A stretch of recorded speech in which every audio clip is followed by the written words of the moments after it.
So welcome everybody, and thank you for coming along this evening. It's good to see some familiar faces, and obviously a lot of new ones. Some of them are landlords we already help already, but they've not been to one of these events before, so thank you for coming.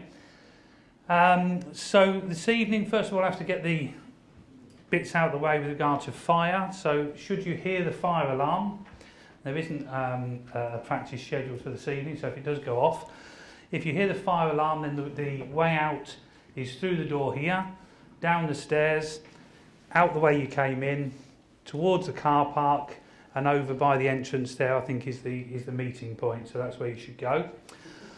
So that's that. So again, welcome to this Investors and Landlords Evening. The idea of it, we put it on for free, and the idea of it is for you guys to understand a little bit more about what we do as a company to protect you as our clients when it comes to renting out your properties. There's an awful lot of legislation that's changing constantly, as you all know. We don't expect you to keep up with it. We don't expect you to be able to do that with your normal daily lives. Luke, I think, spent 3 days last week putting this material together and going away on courses and talking to different people in order to make sure that the information we give you is as accurate as possible. Unfortunately, in about 6 months' time, it'll be outdated and there'll be new legislation in to try and trip you up. It seems to be at the moment that the government and everybody, I'm getting a bit political now, but always wants to hit the landlord, hit the investor, and at the end of the day then they say we haven't got enough housing, we need more housing. Can somebody please provide it? So that's what we're here to do this evening, is to try and help you and to advise you and educate you into a little bit more about what we can do to help you and what you need to do to help yourselves.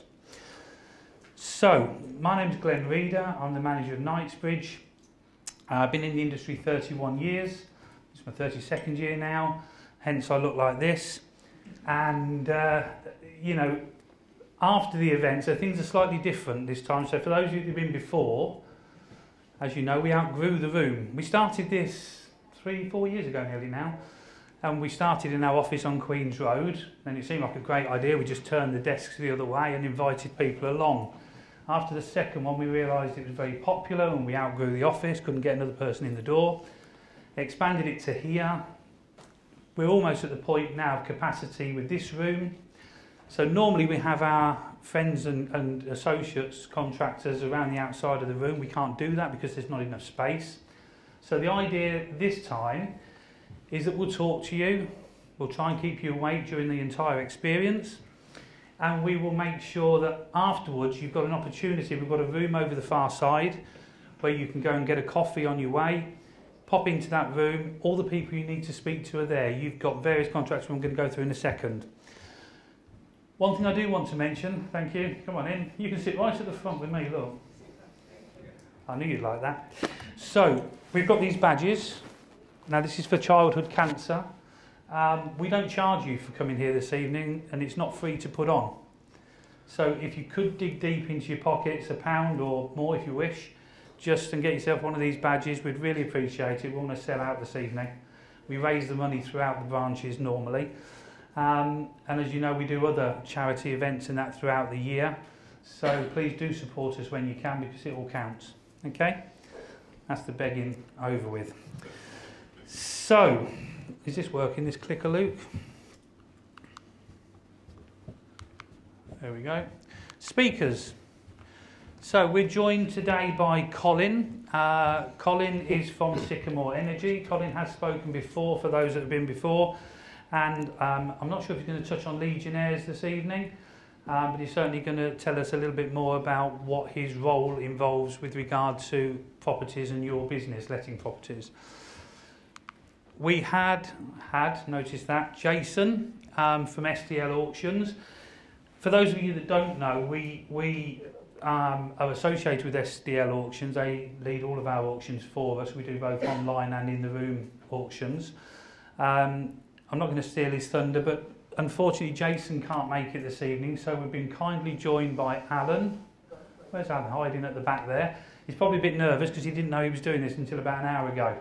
So Allan's from SDL, and he's going to talk to us and give you a bit more advice about auctions, because I think there's a lot of a myth about auctions and how they work. They're not as bad as you think.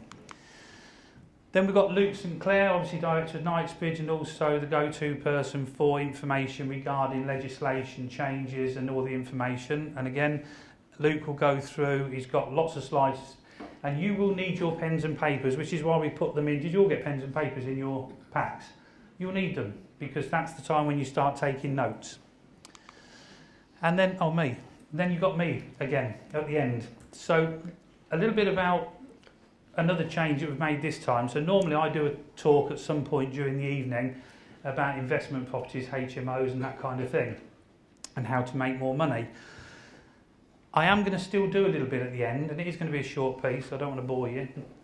But during the handovers, I'm going to release some properties that you don't know about yet. They've not been online, they've not been for sale, certainly not recently. And these are properties that I deem to be good investment properties. And I'll explain it one by one when I get them. So if you like what you see there and you want to book in to see those properties, I've done block viewings for, I think it's the 25th. In the room over there, my colleagues have got more information for you. They've got a handout with all the properties that are available that we're talking about this evening. And they will also take your details and get you booked in. As you can imagine, with this many investors in a room, with only half a dozen or 7 properties, whatever he's got, you need to go and see them at the opportunity. You've got to go and see them. Okay? Does that all sound fair enough? Yeah. Okay. Luke may do a Q&A, depends on how you feel. Normally people are quite invert, they don't want to join in at an investors evening. You know, I am here to warm you up, a bit like what they do on the when they're doing them big shows in the Palladium, but I'm not as good as that. But Luke may do a Q&A, so if you do have questions, make a note, and then at the end of his session he'll do a little Q&A with you. Okay? So I think that's it for me. Oh, we'll just tell you who else is with us this evening. So we have Greg and Richard from, there he is, what are you looking the other way for?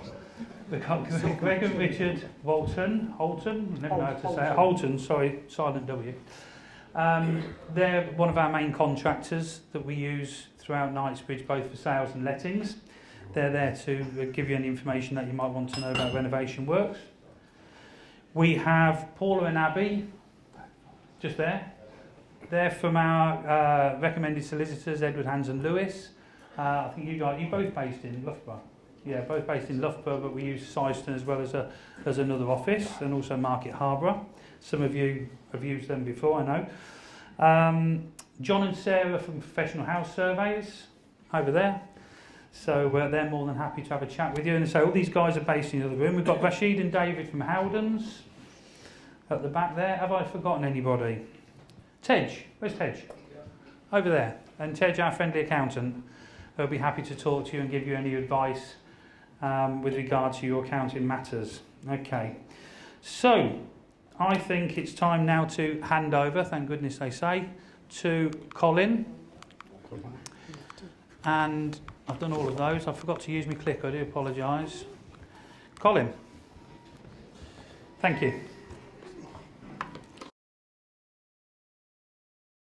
Please click it in. Which way does it go? To the right. To the right. Okay. Hi everybody. My name's Colin from Sycamore Energy Assessors. I'm a domestic energy assessor. I was trained in 2007 when the infamous Home Information Packs came out. I've carried out 16 to 17,000 EPCs in that time. They last for 10 years, so you can imagine once we've done one, you're waiting 10 years for it to come back again normally, although sometimes there are reasons why you have to do a second EPC. Over the years, solar panels, they had to have an EPC. The insulation scheme had to have an EPC. The main topic tonight is one that we did last time, but it's so important at the moment, is the MEES regulations. So from April 2019, just gone, it became illegal to rent an FOG rated property to a new tenant moving in. So if you get a new tenant to a property, you're not supposed to rent that property to them. It does come with a maximum £5,000 fine, so it's quite serious. But there are exceptions to that. So if you've got an FOG rated property, initially the government said no upfront cost to the landlord for improvements. Well, how do you make an improvement without any cost? So everybody was exempted. So they realised the mistake and they've now stuck a £3,500 cap onto that for spending. But that's on lower cost measures. So an EPC covers all parts of the house: floor insulation, wall insulation, loft insulation, windows, heating. To replace the windows in a house would normally cost £4,500 minimum. So therefore, it automatically becomes exempt. So if you've got single glazed windows, it doesn't mean you have to go and replace them all at a high cost. So normally we're looking at lower cost measures, room thermostats, radiator valves, low energy lights, loft insulation, things like that. Now if I can read you a quick email I've had tonight on the way here. So this was from one of my estate agents at Melton Mowbray. The property came in as a G-rated, so you would think, oh, they're going to really struggle. But there was lots of small things they could do. So I went, did the first EPC, recommended 7 items: loft insulation, room thermostat, TRVs, lighting, more insulation on the jacket, a thermostat on the jacket, and also draft proofing. Asked to go back, we've done all that, so I go back and they've only done 3 of the items. They haven't put a room thermostat in, they haven't draft proofed windows, haven't put more water cylinder insulation or thermostat. So I told them, I'm sorry, it's still not compliant. So now they're doing it again, and now he's emailed me tonight. I am struggling on this one. The heating thermostat for the room is causing a problem. The heating engineer said it would be nothing he can do and it would need an electrician. The electrician says he's never known this to be needed and the thermos radiator valves would do the same job. So the electrician's telling the heating engineer how to do his job. So he says, I don't know what to do next. So he thinks he's got a problem, but basically he just needs to tell the electrician, just put a room thermostat in. And then he's sorted. So they would have spent about £800 on that property, all in all, because they had to pay for the loft insulation. And then they can register it on there is an exemption register where you can exempt the property for 5 years if you've done all the minimal measures. So the only thing left on that EPC after they've done their measures will be items that cost over £3,500. So even though they've only spent £800, they can legally exempt that property for 5 years on the register, and then they'll have a look again. Now the next problem is that in April 2020, it's a minimum E on all properties, even if you've got sitting tenants. So you might have had a tenant in there for 5, 6, 7 years, no problem. Now all of a sudden you've got to start looking at the property. But that's only if it's got a valid EPC. So if those tenants have been in there for say 12, 13, 14 years and the property's never needed an EPC, you don't have to worry because you don't come under the MEES regulations. But if the property's got an EPC on it and it's valid, if it's in date, then you do need one. Obviously if those tenants leave, you then need to get one anyway because it will come under the new, under the regulations of having to have an EPC. And then, in 2023, they're proposing to make it an EPC D rating on any new tenancy. So they're taking up even higher. Now, assuming they stick to the same rules, if you've already done all the lower cost measures, if they don't increase the spending, then you will still be exempt and you'll just re-register it on the exemption register. But you never know with governments whether they'll increase that to 5,000, 6,000, and then if they do, it will bring other things in you can do. So we won't know until they release more detail on that. And in 2025, oh, that's 2030, must have missed one, they are proposing to take it up to C rating.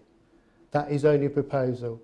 The D rating in 2023-25 is actually already confirmed, but they're talking about an EPC rating of C in 2030. Right.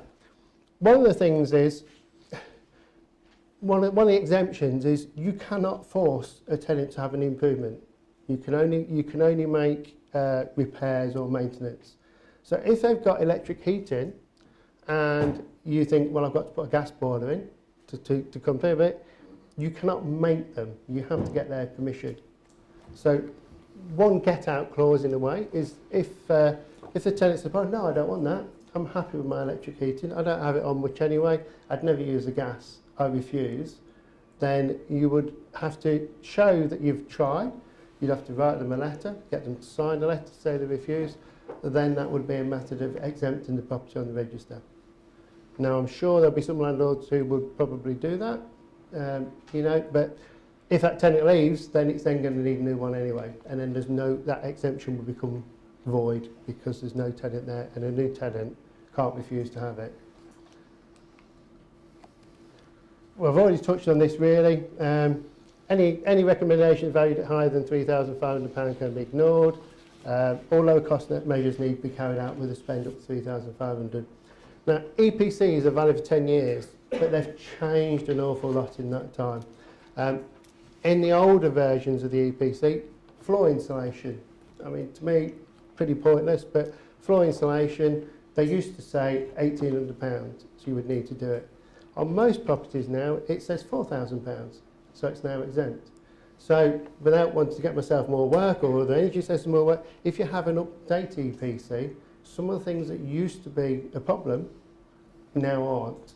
So it's worth checking to see before you go and do any works on a property if that is still required under new EPC rules. Oh, that's just a little graph I got there. Tomorrow, I'm not working from 12 o'clock. I'm on strike for the climate. Okay, so if anybody wants to give me any EPC orders tonight, 50% of the cost of that will go to planting trees to help the climate. Oh, and we're at the end.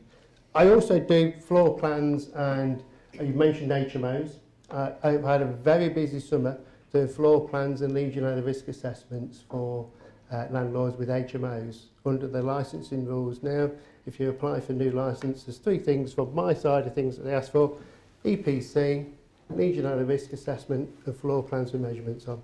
So I've had a very busy summer doing that. Glen mentioned Legionella risk assessments. It's still a grey area.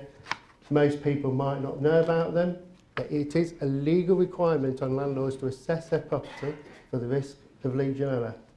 Basically means you have to do a risk assessment. If you don't, you could get prosecuted if a problem arises at that property.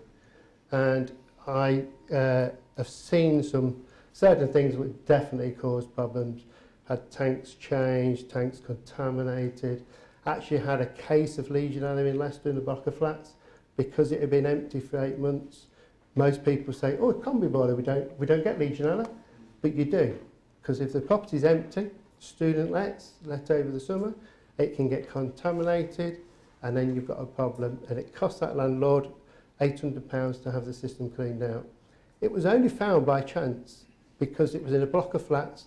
The management company were doing tests on the main tanks, and as part of that process they have to do so many flats, and they happened to pick this flat because the tenant was in, and they actually found Legionella in the water. Now that could potentially kill somebody, and if it had, that landlord at the time hadn't done a Legionella risk assessment, he could get prosecuted and go to jail for that. Okay, mostly you hear about this in commercial cases. There was a place at Wolverhampton, I think they had the hot tubs, and they hadn't done their due diligence on the Legionella.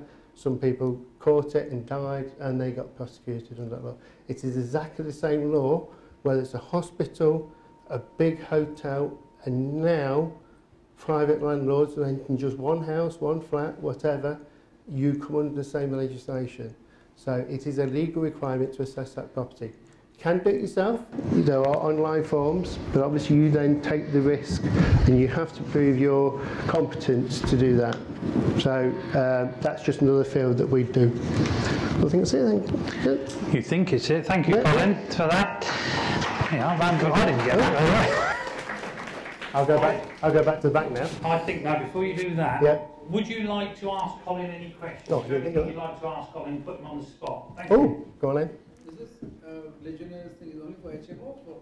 Yeah, any property. Any rented property has to have an assessment. Whether you do it yourself or you employ a professional like myself to do it. Right then, Yes. the mic, mate. How long does it last for? So an EPC is 10 years. Yeah, the government never actually stated a time limit. What they said is it needs to be reassessed in a reasonable period. Now, the industry has taken on board 2 years. So my insurance only allows me to give a maximum of 2 years. If it was a combi boiler and there's no issues, then we automatically put 2 years. If it's a tank system, we normally recommend every 12 months. Some people, some landlords are having the first one done and then, you know, watching the process and doing it again after that in a reasonable period of time themselves. Or so they tell me anyway. What's the cost? What's going on? So, What's the cost of the risk assessment? the Legionella. Yeah. Oh, can't see where I'm talking to. We charge £60 plus VAT for a standard property. Okay, there was a gentleman over there as well who put the hand up. Do you have another question? This chap here, did you want? Yeah. Yeah, if you exempt your property for, hello, if Yeah. you exempt your property for 5 years, Yeah. what happens at the end of the 5 years?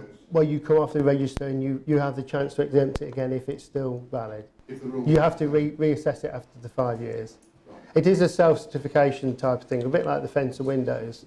So you actually register it on the thing. You don't have to get permission to do it as such, but obviously once you've put it on the register, you're highlighted to the people who are watching. So the register does ask you to provide documentation. So if you say, I've spent £3,500, they'd want to see invoices, you know, dated recently, you spent £3,500. If you say you've done all the lower cost measures, they want to see an EPC, which is just showing the higher cost measures. Okay, anybody, lady at the back there, Radhi, thanks. It's more a question for Knightsbridge. Do you ever have any tenants who say, I'm not moving into that property because it's E rating, for example? Do you have tenants that have expectations? No, we have clients that purchase properties that want a certain EPC rating. I don't believe we get people that won't take it from a rental side. I think the rentals market is very different. With the rentals market, it's all about cost and location. If the price is right, it's the right type of house and the location is in the right place, then they'll rent it irrespective. It's slightly different when they're purchasing a property because obviously there's a lot more money going out of the pocket. So, you know, for you guys, it's very important. Why are you going to buy a property where the EPC doesn't comply? Definitely not. But no, not the tenants. I certainly have not had it. Have you ever? It's mainly overseas, say in Europe. Yeah, yeah. Quite a bit of attention. Yeah, sometimes overseas clients look at it because it's drummed into them a little bit more possibly. But no, good question, mate. Thank you. I think it's also worth noting as well, you struggle to get a mortgage on an FRG rated property for buy-to-let. And one of the catches of the government scheme is they said, well, landlords can borrow money. If they've got to make improvements, they can borrow money. But you can't get a remortgage on an FRG rated rental property on a buy-to-let. So you're kind of like stuck in a way. You'd have to make the improvements first, and then I remember I bought my first house, we had a retention on it to do the windows and the chimney or something like that before they released the rest of the mortgage. So there is that side of it as well.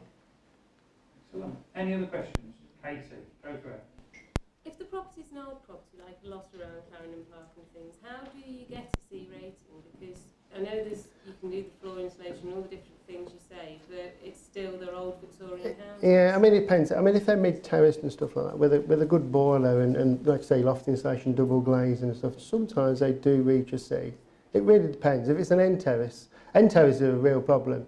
Sometimes you get an end terrace that will be an F rated, and it's exactly the same as the one next door, but it's got that big gable end that's exposed. I do a lot of work for a country estate out in Rutland with a castle near it, and they've got 300 properties. Yeah, I do. I love it going there. But they've got 80 properties that are FRG rated, and we're working through them all. I go out, do the initial assessment, and I say, right, you need to do this, this, and this. They get their maintenance guys to go and do it, and they go and do it, and then they exempt them for 5 years. So they'll have at least 80 properties exempted.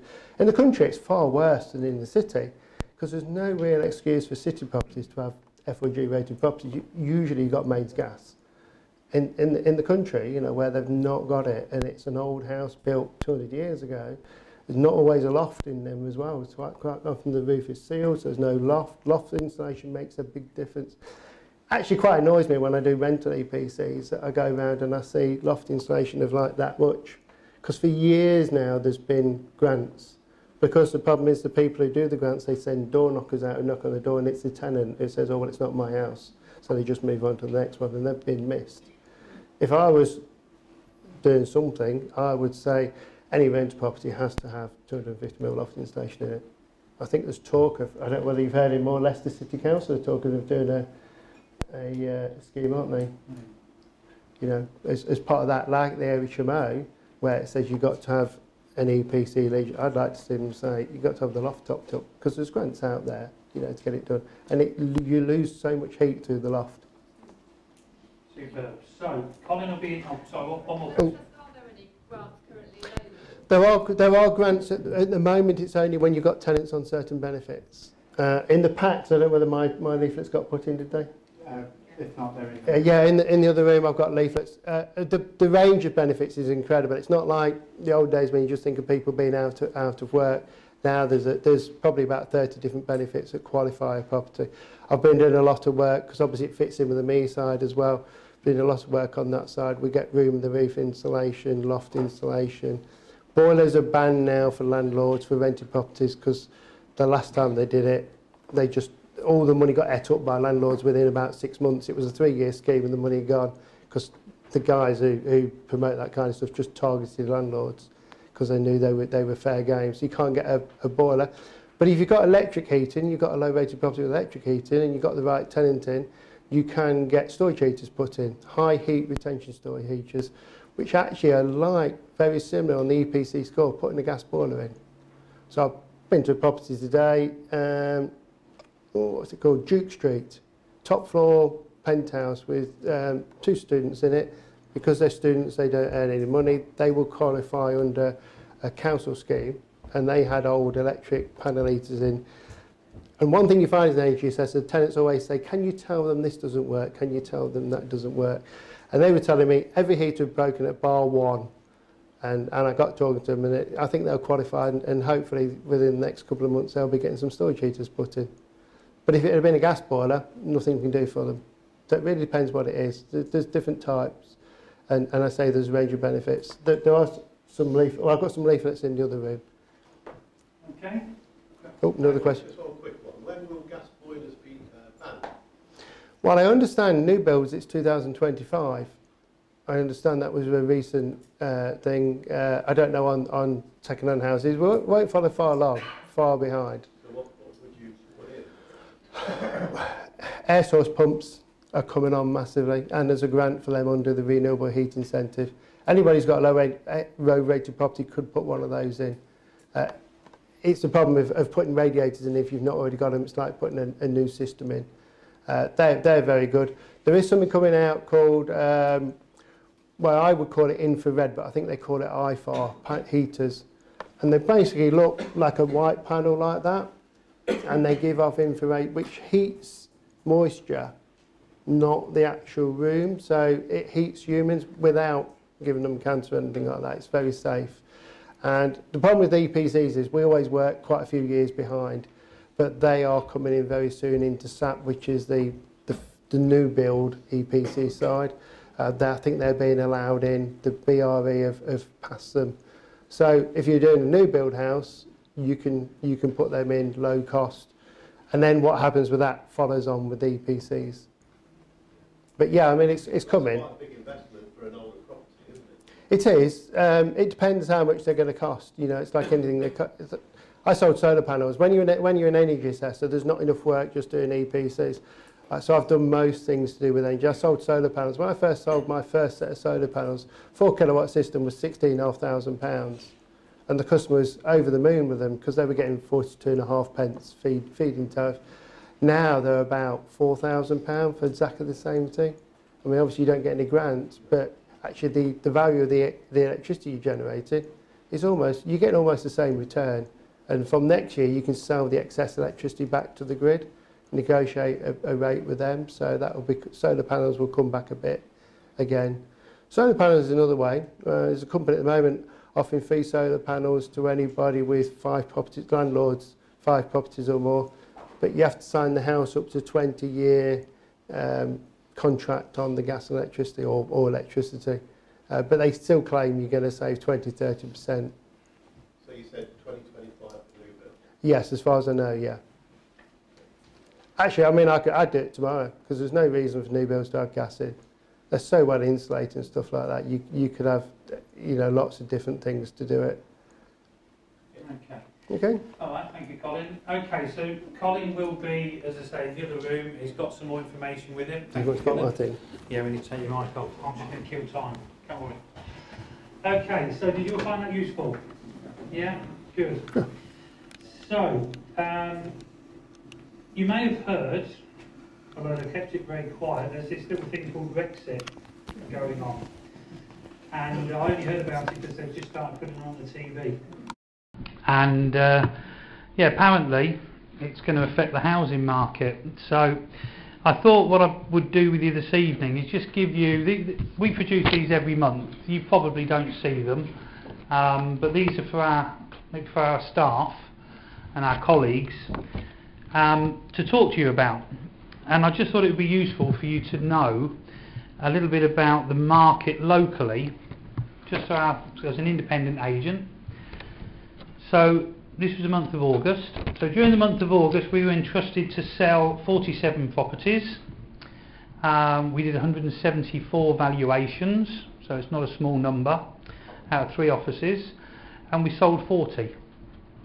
So stock is definitely moving. That equated to £11 million worth of property sold during the month of August just by little old Knightsbridge. So when people say, what's the market doing? Look at my guys behind you, they're all exhausted. Okay, they're answering in excess. Where's Jake? Jake, how many calls are we doing roughly a day? Per person?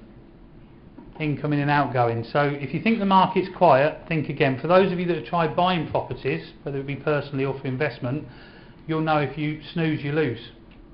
At the minute, if the property's priced right, out it goes. Our highest offer that we achieved on a property was 111% of asking price. So, you know, and the average that we're achieving, so from the property going on the market at a price to what we're actually selling it at the moment is 98.8. So during the month of August, so it's not a small number. But I just wanted to share a few stats with you because I think those people, we're getting asked, as you can imagine, on a daily basis, what's going to happen, what's it going to do. It's been going on now 3 years, and all I say at the moment is whatever it's doing, let it continue, because we're all doing very well out of it. So thank you very much for your business. So on that, I want to now bring you on to the first property of this evening, which is being offered for you. So this property is on Queen's Road. It's a little terraced house, very tidy actually. When I saw the price of it, I thought this is going to be a bit of a mess. It's a very tidy property. It offers over 165. Note the offers over. A lot of people miss that bit. Offers over 165. We're not sure exactly what it's going to sell for, but we know that as a bottom line, that's where it sits. It's a 2-bedroom house. It can't be a multi-let, but it's a tidy. These are available. I just see you taking pictures. You're more than welcome. But these are available in the brochure outside when you're finished. Yeah, tidy little house. It does need, I think there's a little problem in the garden, so we've had somebody go around and have a look at the drainage, and also there's some pointing and that needs to be done at the back, so hence the reason we've priced it where we've priced it. Don't miss out on that one. Viewings are next Thursday. Could be a good one for you if you're looking for a professional let, or even first time buy if you've got family that want a little first time buy. For those of you that don't know how I work these figures out, so with the gross return on investment, that's simply the income divided by how much you've invested. In other words, 165,000 I've worked it out as. It's going to give you 6% return. If you go for a buy-to-let mortgage, they're always my favourites because with a lump of money I can get you more properties. Buy-to-let mortgages, then I'd work these out on 3%, which you can probably get lower. I've got mortgage advisors in the room. There's 3 of them. Wave to the mortgage advisors, everybody. Look, there they are. 3 of them in the room at the back there. They will be happy. They are buy-to-let specialists. They'll be able to give you advice and help and information. So working out on 3% interest only, that's going to give you a gross return of 11% because you're obviously investing a lot less in the actual property itself, minimum 41,250. So would a property like that be of interest? No? Yeah. Oh, we've got a couple of people, but they're staff, so they don't count. Okay. You're playing your cards close to your chest, that's the problem. I don't know what that's doing there, apologies for that. There we go. So, the next one is on Ripon Street. Now I popped down to have a look at this house today. Again, very tidy house. It's been lived in until recently. Would make a good 3-let because it's close to the university. It's just outside Article 4. If anybody wants to know about Article 4 that doesn't know what it is, please come and speak to me afterwards. My favourite subject. But again, very good price. All you would have to do with this one, in my opinion, because the front room is a little bit on the tight side for legislation purposes for a bedroom, I would use the rear access as the main point of access. Close off the front door unless the person in the front room wants to use it, and then you've got a good sized double, 2 doubles upstairs, bathroom, kitchen, communal area. And again, you can see the figures there, giving a good gross return on there because it's giving you that extra room to let. Okay, so that's the. Are we okay? That's the 2 properties for now to whet your appetite. As I say, I've got about 6 or 7, I think, in total, but hopefully you'll get the idea that these are properties that can earn you some very, very good returns. So, on that note, I'm not going to introduce you to Jason Lee. That's not him. I'm going to introduce you to Allan Ross, who's very kindly stepped in. So, Alan's going to tell you all about auctions. Thank you, Glen. All right, Allan, you're welcome. I'll leave it to you, mate. Thank you. I feel really important now. You are really important. Can we I feel a bit like, yeah, a bit like Trevor McDonald. Don't need to train you how to press that button. Hopefully not. Good evening. So it was my national sales manager that was going to touch base in relation to property auctions. There is a bit of a myth, and yes, I'm a big guy and I do want to give properties away. That's a lot of the perceptions that people put me in that bracket.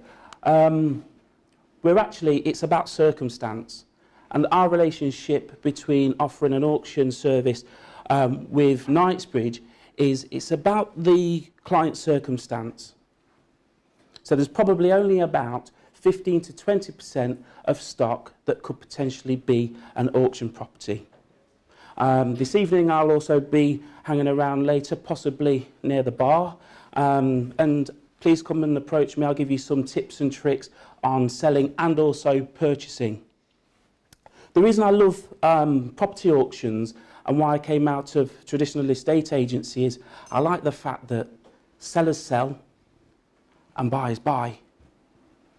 And I don't like to be messed around. I'm just straight talking. You know, if you want to do business with me, do business with me. If you don't like me and you don't want to, or you're not a player in the market, please don't waste my time. We're talking about, from the seller's aspect, we're only dealing with motivated sellers. People that have said, up front, this is my reserve. This is the minimum I will take for my property. But please, give us offers. Give me an offer. Buyer, give me an offer. So if you've got a pen and paper, I'll try to give you as many golden nuggets as I can. First of all, if you're not registered with Glen and the team, please register. And I'll tell you the reason why is sellers that come to the market, whether it's online or in the room, they have the option of selling prior to auction. And I don't know, you can raise your hands if you like. Have you ever been interested in an auction property and it's sold prior to auction? No? Yes, sir? And you're really, really agitated because you're like, I was going to go to the auction room, or it said it had 10 days left on the online auction and it sold. Please register your interest. That's one tip. Here we go. So the myth and the perception is that the house seller has to be desperate. It used to be the old death, divorce and debt.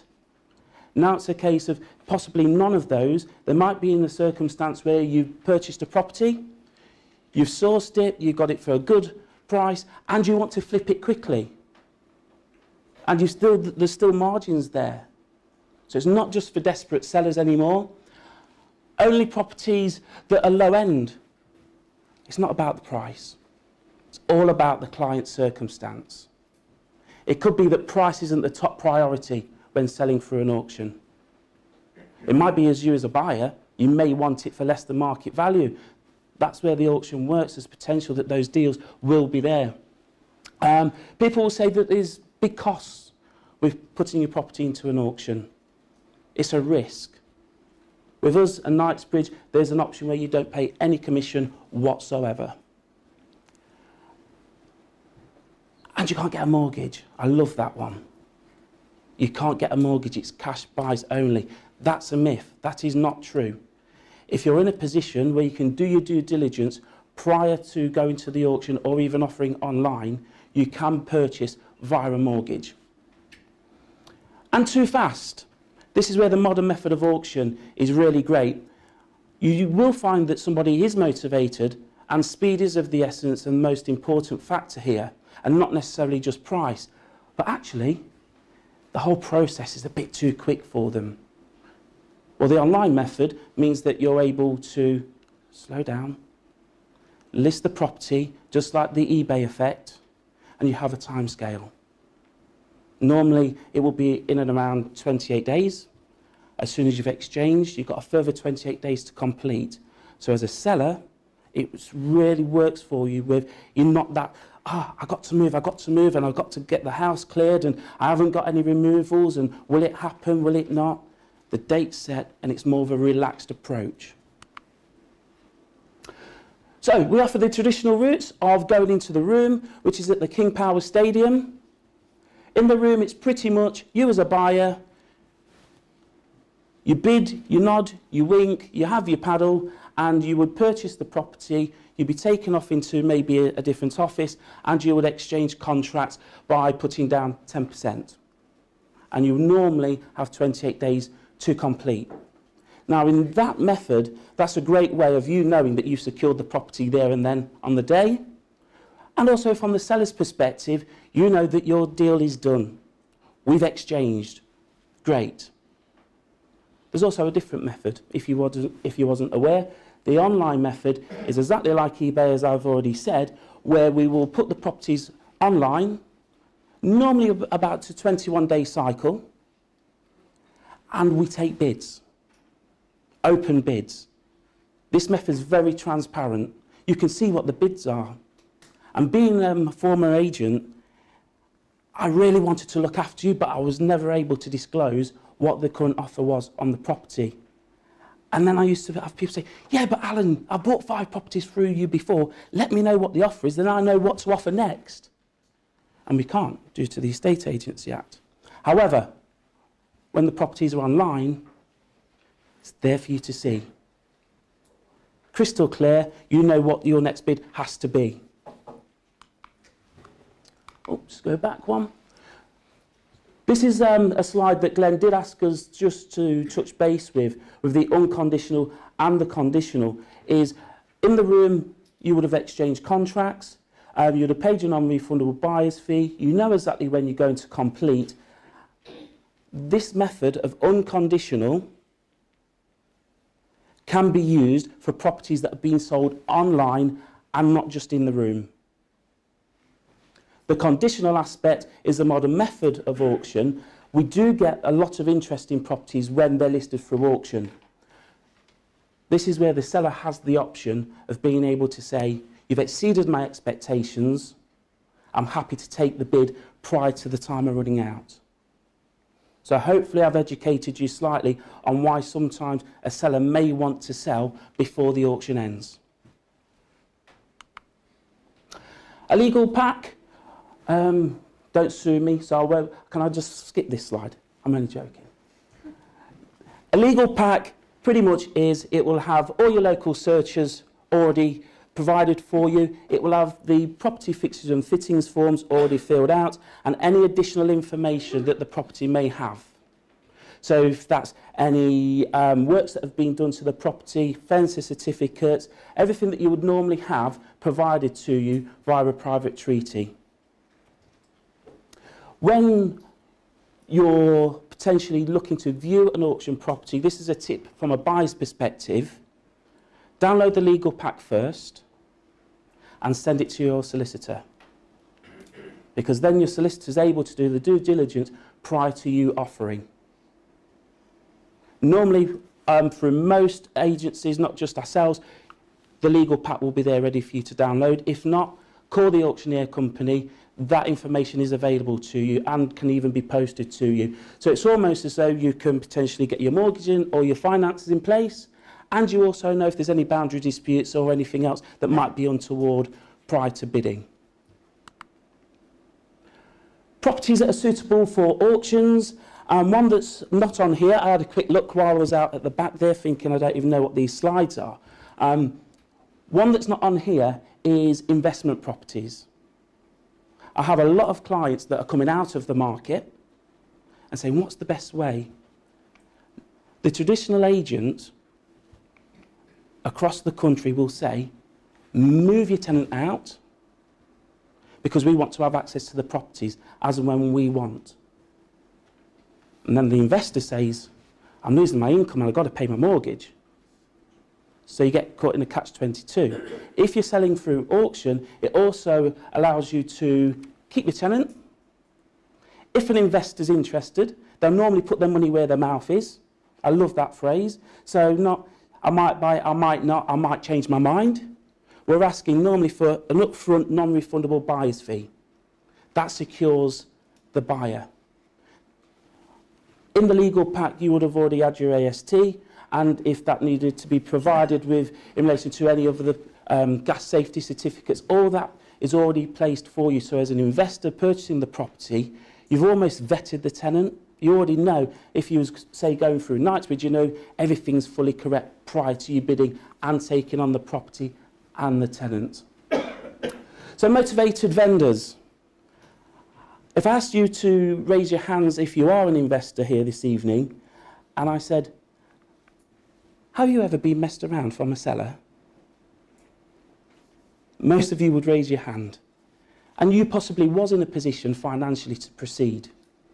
You was able to agree to a fixed exchange and a fixed completion date, and then the seller says, you know what, actually I can get more for it. Or you know what, I was just unsure. I was just testing the market just to see what my property was worth. By that point, you've probably already instructed your survey. You've probably already instructed your mortgage advisor. You've probably already paid £300 to £400 in search fees. You're probably £1,000 plus already into the deal. And then they've just changed their mind. So we're only selling properties where the client selling is motivated. Those vendors would normally be looking for speed and security. As a buyer, you know the seller's selling, buyer's buying. As a buyer, you know you can't be gazumped if you're purchasing a property through auction. As a seller, you know you're not going to be gazundered. That's why it works for both parties. Sales that have fallen through, we will get clients that are on the market and for whatever reason the sale's fallen through, whether that's on survey, whether it's the Brexit, climate change, whatever the circumstances are, we often get clients saying, what do we do next? We've already been 3 months down the line, we need someone to buy it quick. They're the style of properties that come via our auction. Probate, I'd have said there's about 40% of our sales are currently probate sales, or in and around probate where maybe someone elderly has gone into a home and home fees need to be paid. Divorce, unfortunately. And price reductions. I'll just touch on this. This is where maybe a client's tested the market, but they are actually motivated. And you as an investor, you've looked at the property, it's just not quite right for me. If the client's maybe looking to reduce 10 to 15%, that's where it may possibly come to auction. If you're not registered, you won't know about those deals. As soon as that contract's signed, we will mail you, we will make you aware. And that is when the potential seller will say, I'm happy. I'm happy and I'll sell. Structural issues, I think I've seen 1 or 2 builders in here. Great if you're looking to add value to property, especially if you're looking to refinance it later down the line.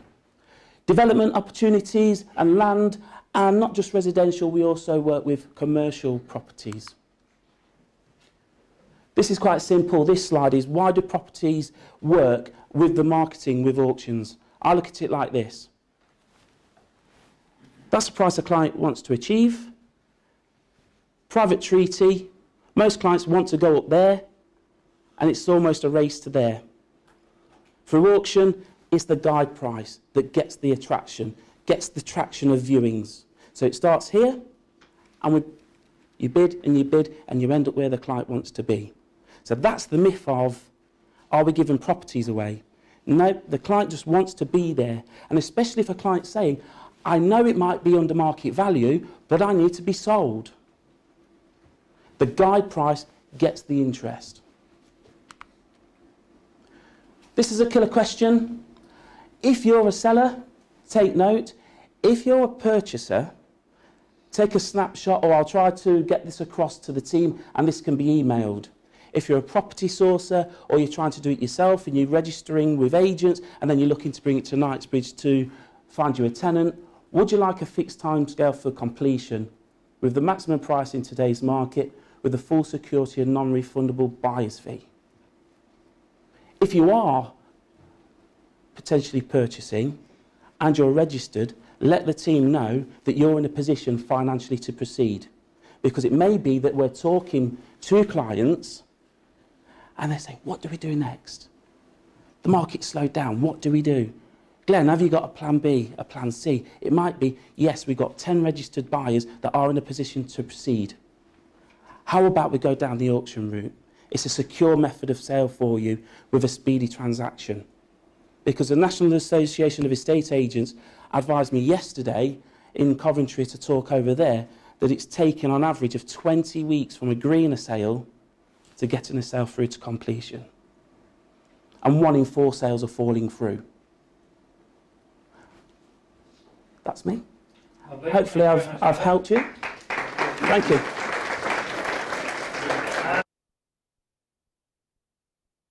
Quickly, if anybody's got any questions about auction, Allan's here to answer them. Anybody got any questions off the cuff now?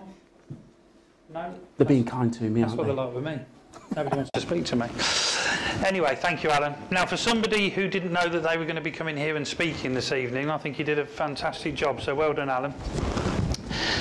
What I will say with regard to auction, and I invited Allan along here for that particular reason, is that the properties that we've put into auction have all sold. Now, I think 1 sold after the auction, which we didn't really touch on, but I'm sure Allan will be happy to explain to you what happens if your property doesn't sell, and how you can still pick up that property even after the auction. But also people worry, I think, that, and funny, I went to pick up my shoes before I came here, and we've got a very good shoe repairer in Clarendon Park called Dilip, who loves to have a chat, and he had one of his clients in there already, and his client said, oh, I had my house on the market for 3 months and it never sold. And he looked at me, I said, it's too much money. He said, but you don't know my house. I said, well, it's too much money, because if it wasn't, it would have sold. And he said, well, I had another agent out, and they came in and they valued it £50,000 higher, so I went with them. I said, you wonder why it didn't sell? Now, we were an agent that was invited out, and we were 80,000 less than that particular agent, and then he had it on with another agent after that. So what I'm saying is, and I explained to him, look, auctions are what they are. We all know with an auction, you put your property in the auction, the idea is you do it lean, you get lots of people bidding on it, they all outbid each other, and hopefully you go above the price. Well, we use that principle at Knightsbridge. So when we've got somebody who's really motivated to sell, they don't want to go in an auction, that's the principle that we use. We cannot undersell your property, because if I put it on too cheap, you're going to be clambering over people through the door, and they're going to outbid each other. The market will find its level. So I think bear that in mind when you're looking at buying and selling properties. Okay, so Next property for you, as I said, I'm going to release a few. So, the two that I'm going to tell you about now are both licensed HMOs. Very good buys. My colleague and friend Rade, there he is, over the back there, has been to see these. I haven't seen these inside. So afterwards, if anybody wants to know about them, Rade will be more than happy to explain them to you. And as I say, there are fact sheets about these properties, and we'll give you that information at the end. So I don't know of any banks that are going to give you a return on your investment of 20%. If you do know of any, please let me know. I don't have a lot of money, but I'll be happy to put it in the bank that's going to give me 20%. That's a good one. This particular owner looks after their properties. They're incredibly, I've only put one picture up here, but we have got a few others. It's difficult with a student property because you know from the second they move in and plonk their bags down, it's no longer like it was when we took the photographs. We're going to come on to that in a little while. But we have some photos. They're not the best photos, but they are available for you to look at. And as I say, this particular owner does look after them. So when it becomes vacant in July and August, work is carried out to a good standard. Great returns, 20% if you have a buy-to-let mortgage, based on the figures that we've discussed previously. The next one, similar area, not working, there we go. That's not quite 20%, but I think we'll settle for 19. Yeah, hopefully you'll be happy with that return. So there's the next two properties for you. Come and see us afterwards, we'll give you the information. I think Luke's ready now, yeah? So I'm going to hand over to Luke now. Luke, as you will know, I hope you all follow us on Facebook and the various social media things that we do, because we don't just do it for our benefit, we do it to get you the information quickly. So a lot of the landlords and investors that are with us know that if we're going to, we did a little video about testing smoke detectors and various things, these little snippets, they are gold for you because they will give you the information that you need, and it's on your phone. You haven't got to come to one of these events twice a year, but we're glad that you do. So I'm going to hand over to Luke now. And thank you very much. So get your notepads out now, this is the time. Okay, so maybe just a quick question to ask the room from something that Colin talked about earlier, and he mentioned about EPCs being valid for 10 years. For those of you that have investment properties, do you know if your EPC is currently valid, i.e. it's 10 years or younger? Yeah? Is there anyone in the room that has got a property that they let out and the EPC is over 10 years old, so i.e. it's not valid anymore? Okay, good. Because it is quite an important one that we're going to come on to a little bit later. So if there is anyone in the room, I would suggest it is worth getting your EPC up to date, because if you did need to rely upon it, then it could cost you a lot of money in the long run. So, and just some of the information that we're going to be giving out today, just as an example, we're talking about HMO and HMO regulations, and there's actually been the first banning order registered against a landlord, and that was in the press today. So they've been banned from renting any rental property for 5 years. They've also had to return any rent that the tenant has paid, because that is a repercussion of a banning order. So that is the first banning order that's been issued to an English landlord, which is in the press today, and that rent has had to be returned to the tenants. But when it comes to legislation, there's in excess of 150 pieces of different legislation that cover the private rented sector, varying from your typical gas safety checks, your Plugs and Sockets Act. These are a few of them to name a name. So what I wanted to do is just give you a very brief update. Last time I talked about the Immigration Act, and how there was a court case that had taken place in February, and that was by the Mr. Justice Spencer, where it was claimed that by doing the right to rent checks, it was actually an infringement upon someone's human rights. So that judge argued that agents or landlords should not need to be checking the right to rent status of tenants. That hasn't set a legal precedent yet. However, it is going to the Court of Appeal in January. There's 2 cases going to the Court of Appeal. So at the moment, if you are a landlord, you are still required to check the right to rent status for all of your tenants. over the age of 18, regardless of whether or not they're on the agreement. So even if it's maybe a son or daughter and they grow up and they become 18, you will need to check their right to rent status. One thing to be aware of, and we're seeing an awful lot of this, is false passports. It's the #1 forged document within the country, more forged than bank statements. You can buy a false passport for about £1,500, and there are ways of checking. Again, you've got to take those reasonable steps in order to verify that it isn't a false one and they do have that right to rent status.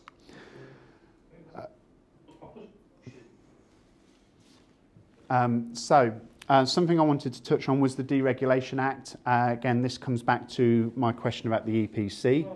So when it's an EPC, when you start your tenancy, you're required to give mandatory documents to tenants at the commencement of that tenancy. And some of those documents are the How to Rent Guide. So you're required to give the How to Rent Guide. You're also required to give a valid energy performance certificate, the current gas safety certificate, as well as the deposit certificate and accompanying prescribed information. Now, you are required to ensure that you can prove that you've served that to the tenants, but also by tenants, has everyone received a copy of that, not just the lead tenant? Because when it comes to the deposit, those of you that have registered deposits, then you would usually nominate, or they would nominate, a lead tenant. But your requirement as a landlord is to ensure that that has been served on all of the tenants within the property. If you're getting an agent to do your letting, or if you're doing let only, so you're managing the property, have you got that documentation, if you need to rely upon it, from your agent, if you needed to serve the relevant notices to get a tenant out and they did not leave the property?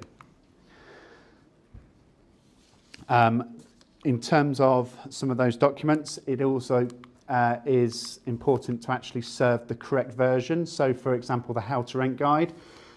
Those of you that are on my broadcast list, I let you know when things like that change.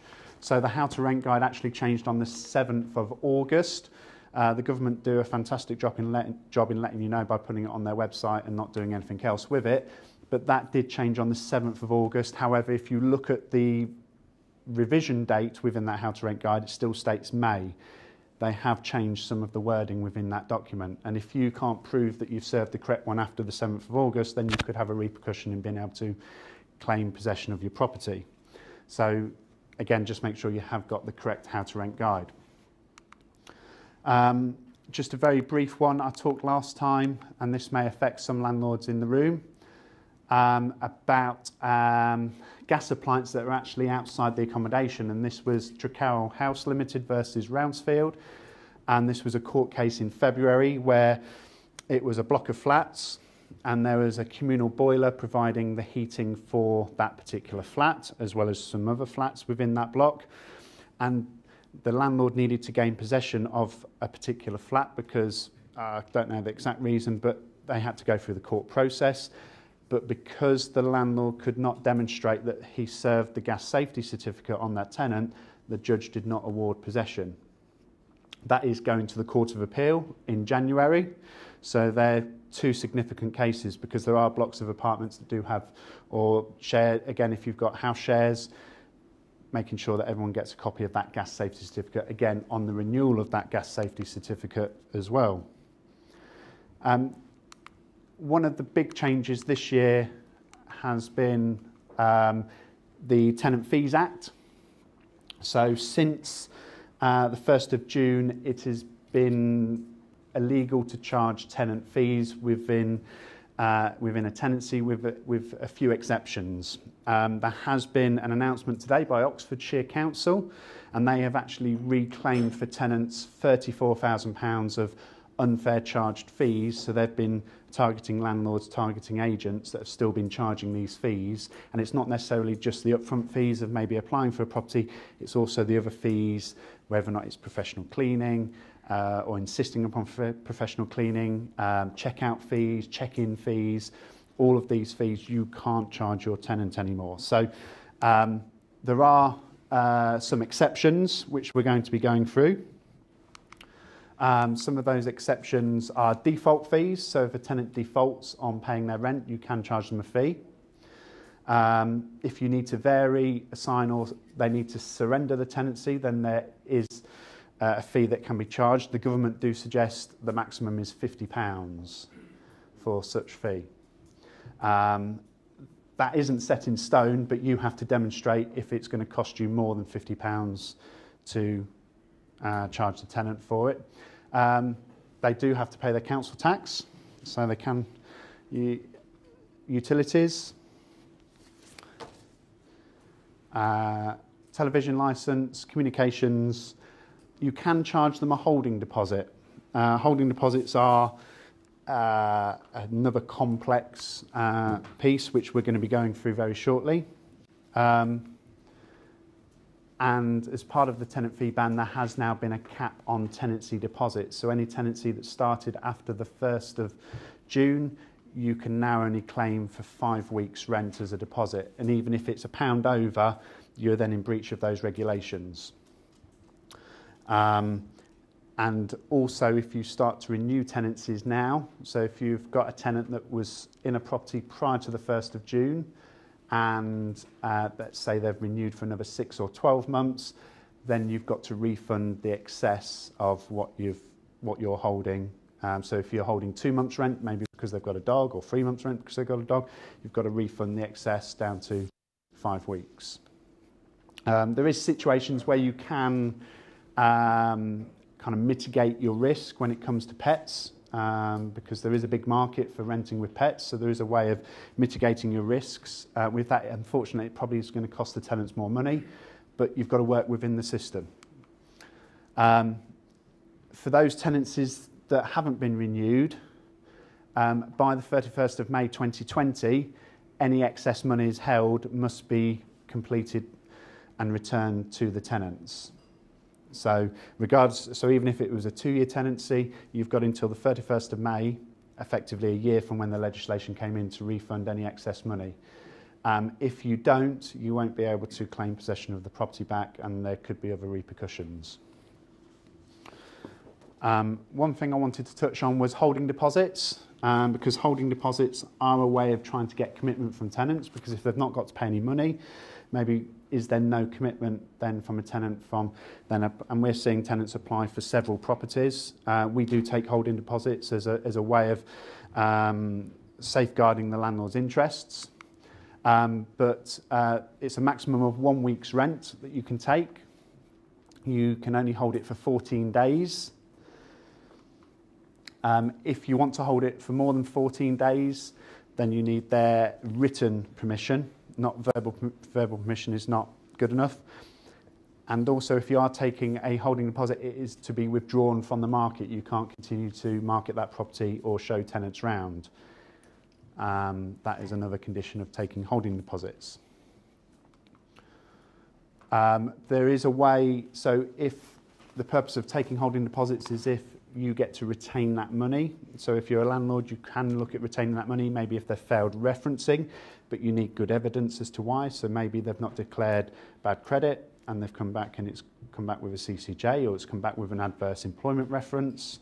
Maybe they've stated they're earning X amount of money and it's way lower. So that's potentially being deceitful on their application form.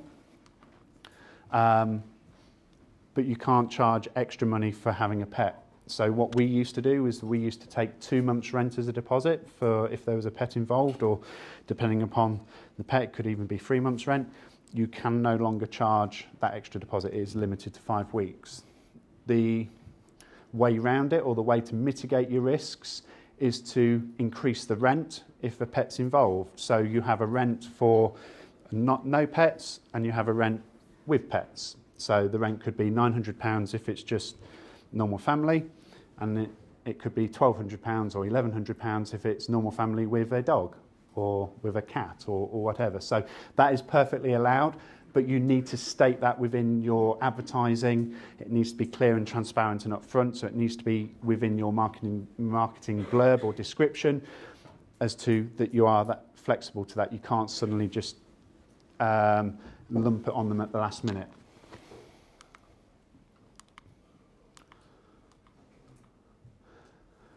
Some things that you can't charge for, so you can't charge for drawing up the agreement, you can't charge for professional cleaning at the end of a tenancy. So even though you maybe had professional cleaners in at the beginning, you can't insist that they pay for professional cleaning at the end of the tenancy.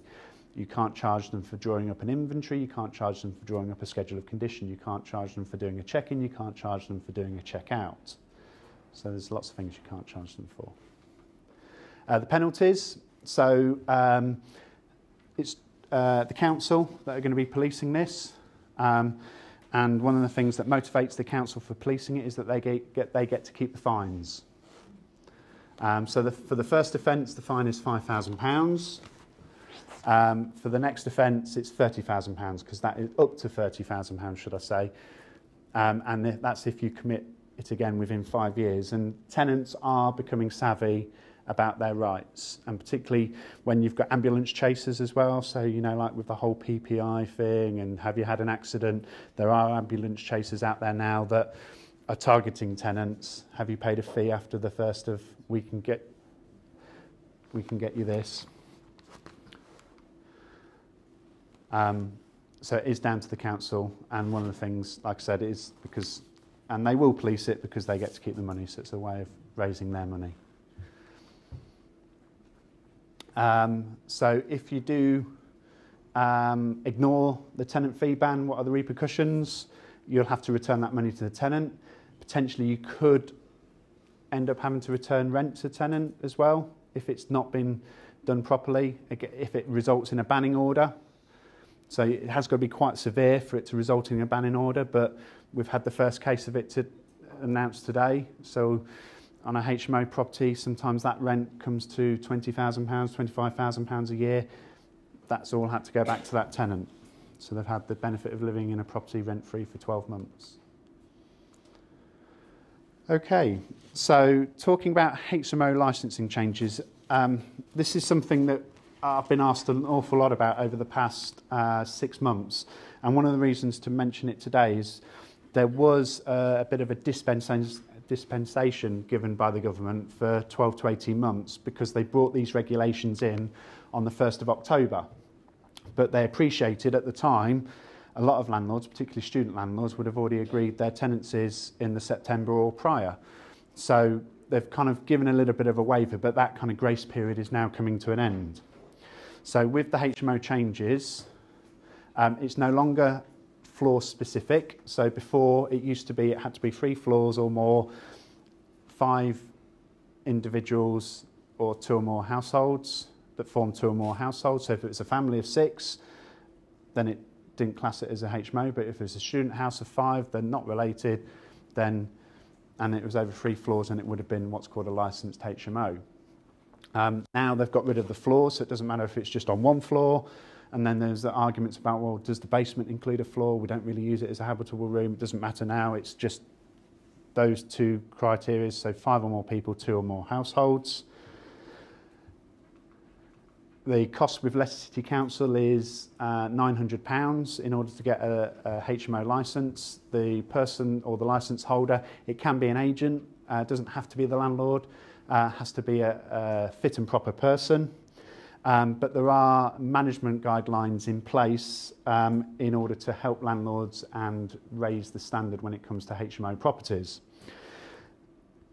As with most things, this is advised from central government, and then it's up to local councils to have their own policies, which is what we're in the Leicester City Council area, so we have to adhere by Leicester City Council's area.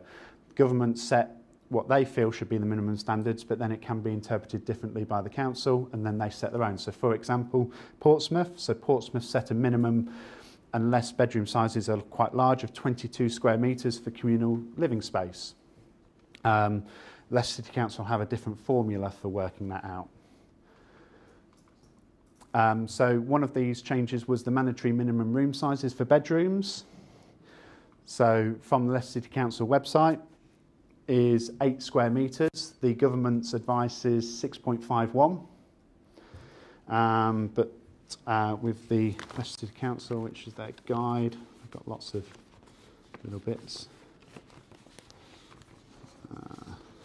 look at this one here. So when there is adequate dining space elsewhere and cooking facilities are not provided in the room, it's 8 square metres for one person. For a 2-person room, it's 12 square metres. The kitchens need to be a minimum of 7 square metres, and this is their shared dining space. This is how they calculate it at 2 square metres per person. Some councils, so if you have HMOs outside of Leicester, this won't apply. They'll have their own guidelines. So like I said, with Portsmouth as an example, 22 square metres. But if their bedrooms, let's say for example, they had a 15 square metre bedroom, then they could, at their discretion, knock a little bit off that because they've potentially got a bit of living space in their bedroom as well.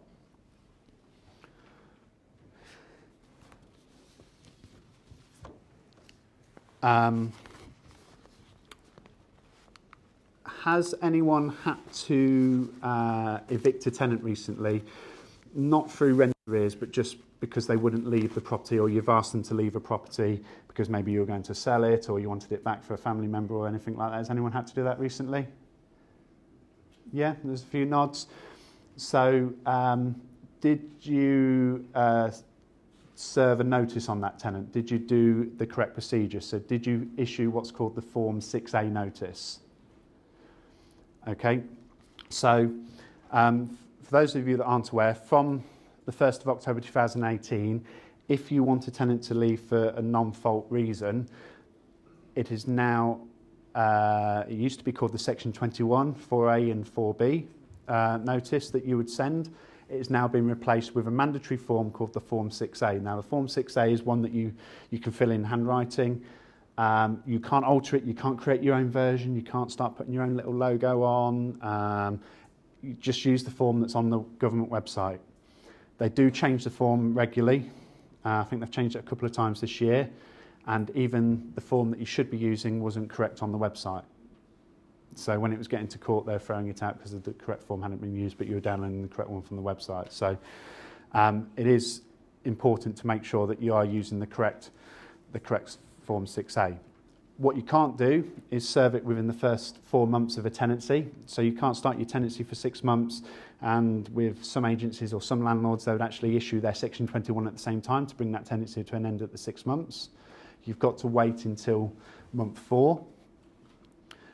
It is now only valid for 6 months from expiry. So you have up to 6 months in order to pursue that Form 6A notice through the courts if you want the tenants to leave. If they do not leave as a result of that 6A notice, you can't just turn up at the property, ask if they haven't left, change the locks. One thing I want to touch on is what's called retaliatory evictions. So this is, I've seen quite a few of these where landlords get fed up with tenants. Maybe they're making requests for repairs all the time. If you've got a tenant that's making requests for repairs, make sure you acknowledge and respond in writing, because if it gets to the court stage and the tenant wants to make a representation and say, well, the boiler's not been repaired, or I've had a leaking shower, or the shower's not been working for the past 6 months, the judge can basically throw it out, and you've got to start from scratch all over again. So, but if you've got evidence to say, well, we've tried to get in to repair it, you've refused access, or you're not calling the plumber back, but you need that written documented evidence, just your written account of it wouldn't be good enough. So if it's an email, that's going to be the best, or obviously a letter, but certainly make sure you've got that written evidence around repair reporting. Form 6A and the future. I would urge anyone, if you've got rental properties at the moment, the government are doing a consultation to abolish the Section 21, so this is no fault eviction, or asking tenants to leave a property. So it's out for consultation at the moment, so they're basically going to say you can't ask a tenant to leave a property. They are going to look at strengthening the Section 8 with 3 new grounds, and those new grounds are going to be on the basis of you want the property for a family member to move back into, you want to sell the property, or it's because the tenant's not allowing you to maintain the property and keep the safety of the property. However, with those 3 mandatory grounds that would be under Section 8, they need to be within your tenancy agreement when you grant that tenancy to the tenants. If it's not, you won't be able to rely upon those mandatory grounds for Section 8 notice. So let's say, for example, you do have intentions of maybe selling an investment property because you never know what the future holds, or a family member moving in. When these legislation pieces come out, and we'll be unveiling them as and when we hear more from government, and when they come in, I can see it coming in next 18 months to 2 years. Make sure your tenancy agreement, you get a tenant onto that new tenancy with those grounds for Section 8 when they refine the process. Because otherwise, when it comes to then asking them to leave because you want to sell it, or because you want your daughter to move in, or you want to move back in, you're not going to be able to rely upon those grounds. So the government call it resetting the balance of rights and responsibilities between landlords and tenants. There is a website that you can go to, so that's the website link. Again, it is a government consultation, so if you have strong views, or if you wish to make a comment, you can go to that website and you can air your views, and they'll take them into consideration. Other landlord news that's out there. Labour, if they come into power, they're looking at offering private tenants the right to buy at a discount. That's one of their kind of manifestos. And something I wanted to touch on, and I was at a meeting last week about this, and Airbnb and all serviced accommodation is becoming quite popular. It's quite an easy industry to get into. You can register yourself with Airbnb. But just be careful that if it's a leasehold flat, quite often there'll be a restriction that you can't do that on a serviced accommodation or Airbnb basis. There's not going to specifically mention Airbnb because Airbnb probably didn't exist when the lease was drawn up, but it will have complications in there. But also typically the insurance is probably going to be invalid because it's not a typical let. It could cause complications with your mortgage lender, as it's potentially getting into it because you're running it as a business, and it's more the commercial rather than residential tenancy. And be mindful that you're not creating a business lease, because then you're creating a renewable tenancy for those tenants if they stayed in there long term. So it's something to be mindful of. So if you are doing Airbnb, make sure you're covering yourself with insurance, leaseholder permission. We had one recently where they wanted to do Airbnb at the Exchange building down by Lee Circle, and it forbids serviced accommodation Airbnb within that lease. And the penalties for it is the freeholder can claim the possession of the property back if you basically just flout it. So you could end up giving up a £150,000 asset. It's got to get to a serious stage in order for it to do that, but it's just be mindful to maybe do a bit more homework when it comes to Airbnb. Okay. So, yeah. All right, thank you, Luke. So I just wanted to Q&A. So have you got any questions on what Luke spoke about this evening that we can answer for you quickly? Thank you.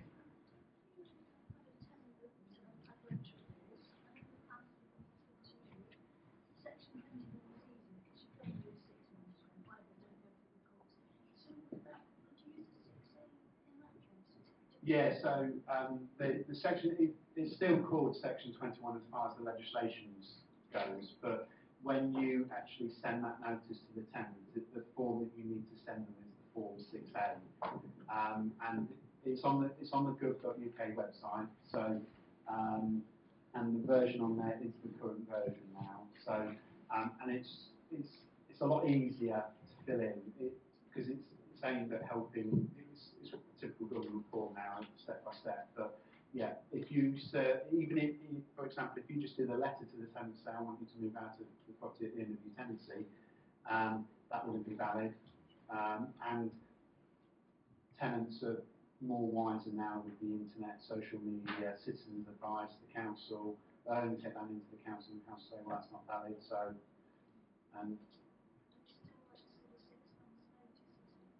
No, two months' notice. But bear in mind, if you're inside a fixed period, you've got to wait until the end of that fixed period. But make sure you're not issuing it 4 months, at least 4 months in. Yeah. Okay, thank you very much. Next question. I think that was a really, really helpful presentation. I'd like to have a lot of legislation. If we're having our property managed by landlords, can we be sure that you're kind of covering us in a sense, or do we have to be absolutely up to date with all our legislation? From our perspective, then I invest a lot of personal time in making sure that we're completely compliant when it comes to managing a property for our landlords. So yes, so that's our service level that we have with you. But there's a lot of landlords that maybe do let only. With other agencies, because there are other agencies out there other than ourselves, and it's making sure that things like the Deregulation Act 2015, getting those documents that have been served on the tenant, because you never know, that agent may not be in business in a year's time, and if you need to rely upon it, particularly with a tenant fee ban, it's typically taking out 20 to 25% of an agent's income at the moment, which is generally their profit margin. So how have they replaced that? If they haven't replaced it, are they going to be around in a year, 18 months' time when cash starts to run out? So if you haven't got those documents, it might be worth firing off an email or going to see them to try and get that evidence, because you never know. Tenant could be great today, but they could end up with some personal problems and fall into rent arrears, or you want them out. Maybe we had one where they moved a dog in without permission.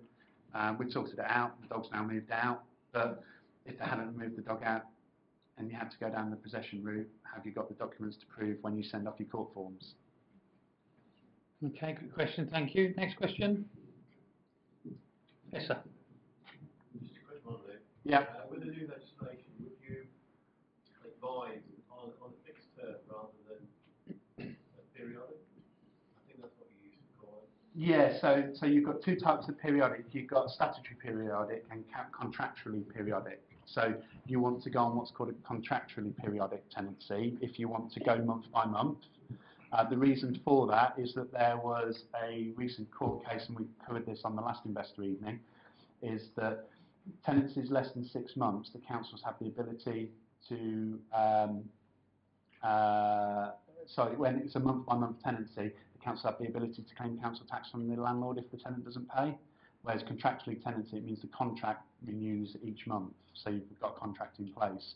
So I'd always recommend most tenancies start off on a 6-month basis, because it's a good kind of evaluation period. But again, that's going to change with potentially the abolishment of the Section 21, because generally you would then want to ask the tenant to leave if they're maybe not keeping it in the way that you want them to. So maybe the garden's not being maintained, it's scruffy, that kind of thing.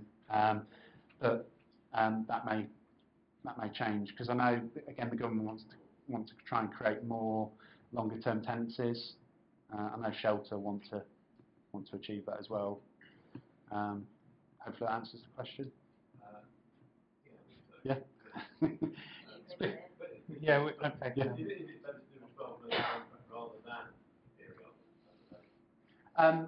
I would, if you've got a good tenant in, then yes. Yeah. If you've got a good tenant in, then keep them secure, because there's never more than a reason now to actually look at what else is around, because they haven't got those fees to pay.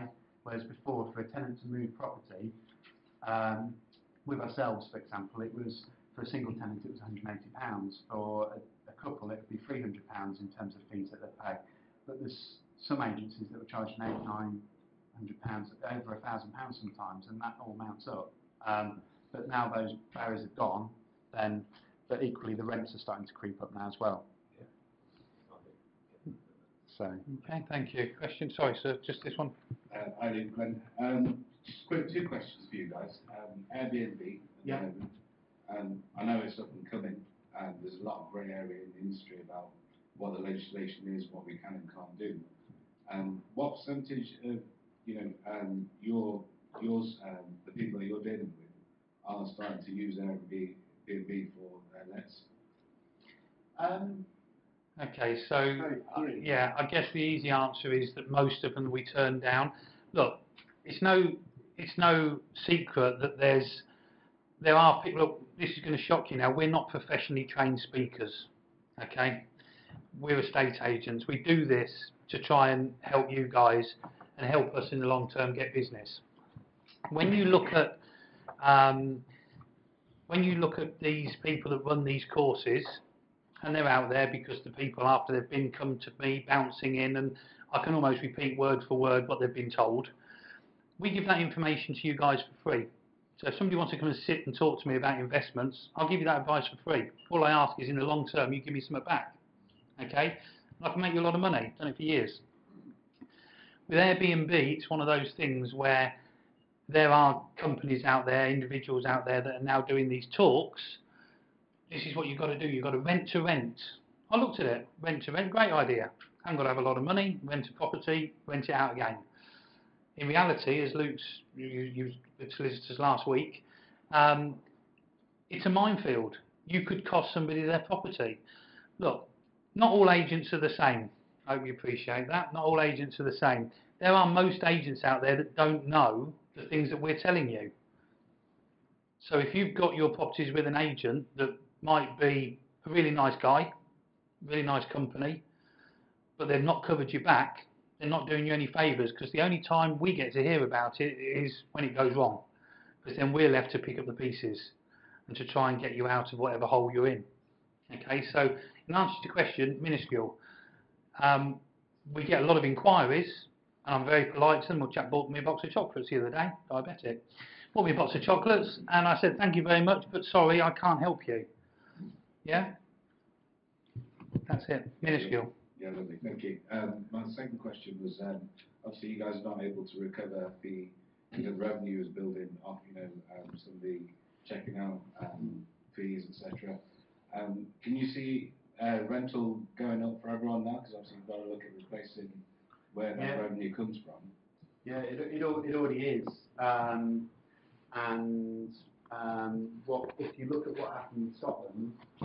So rents rose by something like 25–30%. So as soon as it got announced, so what? Again, it depends what piece of legislation, what piece of media you look at. If you look at once the ban came in, rents didn't rise massively.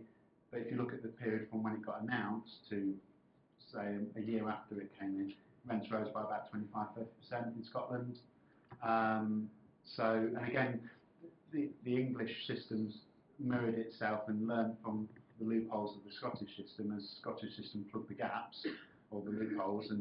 But no, rents are certainly rising. And the tenant income, again, you hear on the news that the tenant income isn't there to support it. From what we see in terms of tenant referencing, the income's there to support it. And the other thing with some of the new kind of piece of tech and open access is something called open banking. I don't know if anyone knows about open banking. So we'll have access to knowing what the balance is in tenant bank accounts when they make a reference. Is the money coming in from their employer? So it's going to give you a lot more information to make that kind of judgment on a tenant as well. So again, it's lowering that risk. I think that's useful. We were talking about it in the office because they say, oh yeah, I'm an owner, I own a property, and then in their statement you can see that they're clearly paying rent every month. Yeah. So that can be quite a common one with tenants if they don't want you to do a landlord reference, just say they own the property. And unless you do a land registry check, or if you have that open banking check where you can be a bit more intrinsic with it, then it's the way it's going. But open banking, I think, it's not just this country, I think it's in 16, 18 countries around the world. So even overseas applicants now, it's becoming easier to reference them, whereas before it was more difficult. Okay, next question. She's coming behind you with a mic, like there she is. Claire. Hi, Claire. Can you hear me? No. Oh, I can hear you perfectly. Like better? No. No. Talk loud and I'll repeat what you say if necessary. Talk louder? Yeah. Righto, in you go. His microphone trained. I got my question then. Right. Of all the things you've talked about, Lou, yeah, a lot of it's very tedious for the landlord. What really worries me is the proposal from the Labour government, Yeah. Because I don't particularly want to buy a house that maybe might have bought 20 years ago. There's a lot of profit in that house at the moment. So how much, I don't want to give your houses away at discounts. Yeah. That worries me more than anything. Yeah. Can we have fixed term contracts on the rent where every 6 months you kick them all out?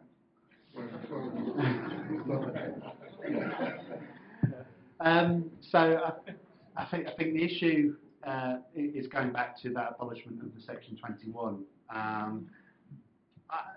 think it's more of a headline grabber. I can't say it's never going to happen with the Labour government. I mean, Labour have got to get into power first.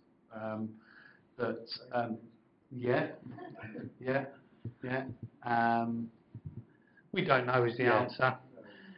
It's, you know, all we can do is pass on as much information as we hear and know to give you as much advance warning, so that when and if something like that happens, you had an inkling it was going to happen. So, but there's always a lead in time anyway, so it's, you know, you can get out quick, I would imagine. So you can get your 10%. Section 1 form, 6A forms, people selling, you know, getting rid of the tenants to sell the property. Yeah, I can see that potentially when they decide what they're going to do with the Section 21. You're going to get a lot. Same with the financial changes, obviously with tax liabilities for landlords. We've seen some landlords exit, some landlords that come in. So, but there's always going to be a demand for private rented property. Not everyone wants to buy the house that they rent. No. So very rarely do we get tenants actually buying the house that they're living in. It's a lot cheaper though. It's like council houses when they sold those. Yeah, and now they're buying, and now the council are buying properties back. At the market rate. Yeah. Yeah. Because they've got money to burn, the council. That's the trouble. Yeah. Yes. Question at the back there, quickly. Isn't it likely that if Conway Corbyn and his axeman Getting political now. this idea that their tenants can buy our properties off us at discount prices, many of them won't even get mortgages, will they? Isn't that likely? Yeah. Again, you've still got MMR for mortgages and the sensible lending. So you've got all different factors, and who's going to stump up that? Who's going to stump up that discount? Is it going to be a similar thing to maybe Help to Buy, as to what's offered with new builds potentially? So that may be an option. Again, it's one of these things. It's there to try and be a voting, I think, for tenants. Yeah, I think it's fair to say, unless something drastic happens, I'm not talking about Brexit again, unless something drastic happens, as an investor, you're more than likely going to get better returns on your property than you are in a bank. It's as simple as that. So weighing up those odds and the amount of years that you have a property and the amount of money that it earns you, sometimes you just have to wipe your mouth and go, you know what, I earned a good earning out of that one. Let's not be greedy. But Riley, one more question, please. Luke is obviously available on request in the other room at the end, so he'll be able to answer any questions.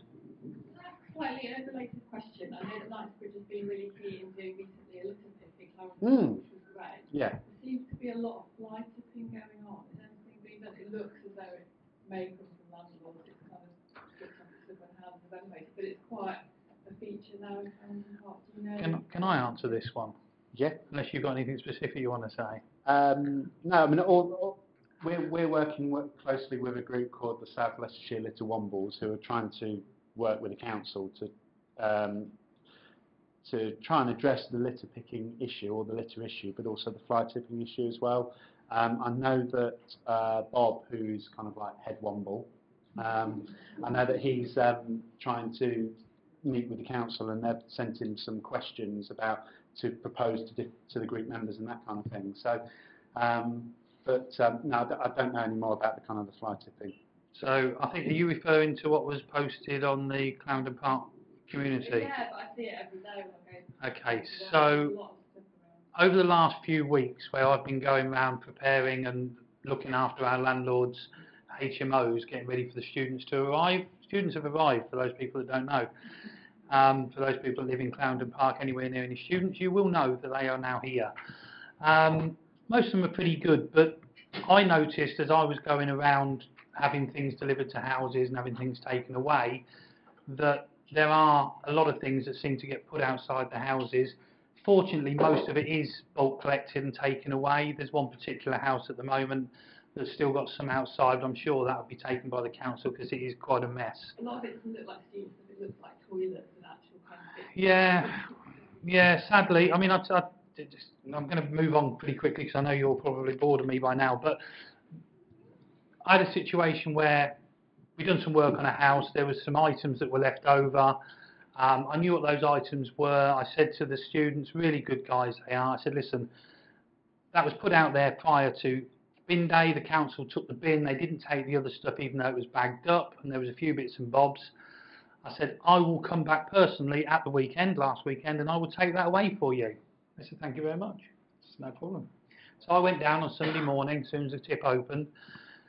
And there was more stuff, and I went, God, students, where they got this from? Lengths of iron, guttering, everything else. So put the seats down in the car, piled everything in, took it off down the tip. Did my thing, that goes in that bin, that one in that one, so on and so forth. A bit later on, I sent them a little message because we have these groups that we're in for our tenants and our landlords and our sellers. I said, listen, all that stuff's gone, because I didn't expect, it was about 12 o'clock by now, I didn't expect them to have looked outside at this point. And it was a Sunday. So I said, listen, I took all that stuff. By the way, where did the guttering come from? Because I'm a bit concerned that this guttering is no longer on the house. And they went, we haven't put anything out there other than what was already there. So whoever's house that was that I removed all the rubbish for, you're welcome. So, as I said, we'll move on, because one thing I will do is apologise for the heating area. I don't know if you guys are hot, but I'm incredibly hot. Might be something to do with my sleep build. But we did ask them to turn the air conditioning right down. The other room's lovely, but in here it's warm, so I do apologise for that. We're going to move on. We invited Allan along, or Jason, to talk about auctions for one reason, because we have a property that we're going to release today. Now, it's slightly different. Luke's going to talk to you about it because I've not actually been to this property myself. It's different in a way that, although it's going into the auction, we can't give you a start date yet because we're having the legal pack put together.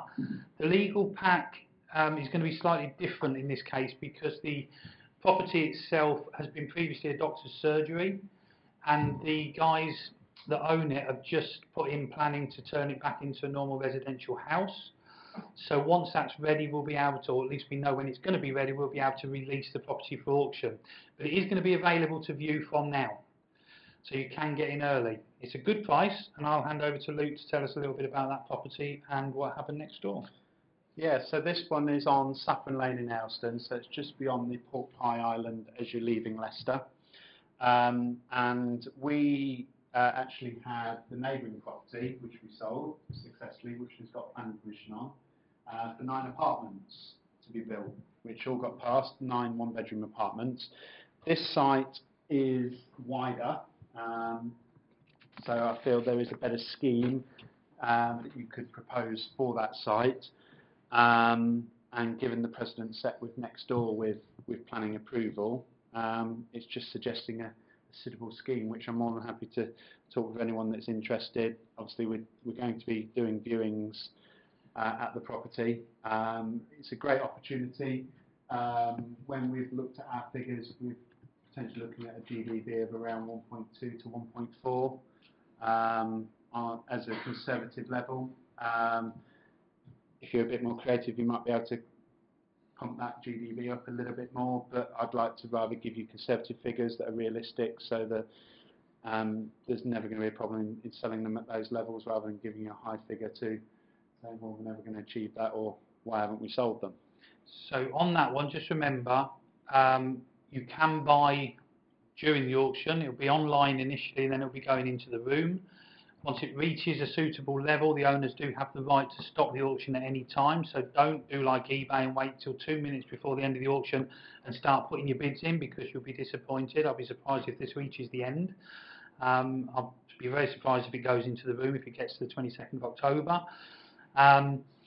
And also with that one, it is going to be on the basis that you have 28 days to exchange. So although you'll be required to pay a deposit if your bid is successful, you will have 28 days to get your deposit together, get your mortgage in place before exchanging contracts.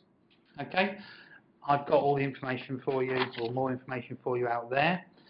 Let's see, I think you've talked about that one really, haven't you? So that was the neighbouring site with the apartments, with the GDV of just over 1 million. It did sell pretty quickly. I think we launched it at the one in March, didn't we? I think so. They've broken ground already now, haven't they? Yeah. So that's good. Next new property available, something a little bit different. This is on Victoria Park Road. It's 3 flats on one title, so they can't be split. They're bringing in a return at the moment 18,000. What else can I tell you really? The figures are all there. Again, I've worked out the repayments for you mortgage-wise, but you will get better if you speak to my friends here, the mortgage advisors. I'm sure they'll do better for you. That's something different for you. And this one, very different. I'll tell you why I threw this one in. This was given to me by Aaron. Doesn't look much. Go and have a look at the other pictures I've got. This is absolutely stunning inside this property, and it is a flat. It'll give you a good return, and it's the sort of flat, when you see inside, it's so nicely done.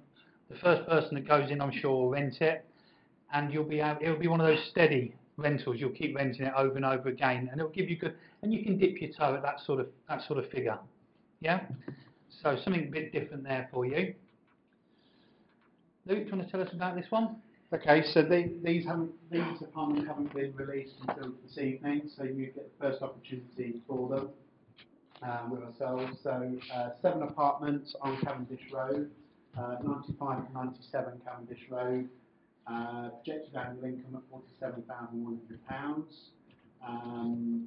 We've got, just to give you a bit of an idea, so we've got the covered parking, which we go through this entrance, and then we've got 6 parking spaces. There is solar, so there is 1 flat on the top floor at the back that will have solar, and there's one of the MEES properties at the back that will have solar as well. So this is the rear of the building. This is, you can see the parking spaces here. Estimated completion is going to be around end of the year, February. They're expecting end of year, but let's say February. Add a little bit. Yeah. So these are the sizes for the apartments. These are the 2 properties further back. The one on the left is the larger one at 51 square metres. Great location, university, hospitals, city centre, straight down the road, and you're there to the university within 5 minutes by car, get the bus. So that's coming to the market at a price guide of £700,000, going to give you just under 7% as a return. Once Glen's calculated it out with buying a mortgage. About 50% probably by the time I've worked it out. So anyone that's interested in that, there's no one's been taken around to have a look at it. If you're interested, let me know and we can arrange for you to go and see. Those photos were taken about a week, 10 days ago, but you are the first people to be shown those. This was a development that we had at the last Investor Evening. 4 3-bedroom townhouses in Wigston on Central Avenue, which all sold to one buyer. And that's you. Hi, thank you, Luke. So I would say those last ones that Luke just had there, anybody looking or has got space to do that sort of design, how good were they inside? Exceptional. Size-wise, fantastic. And the ones in the middle that use that extra sort of metre over the archway were huge. I've got a 3-bedroom detached house and they were bigger inside as a terrace.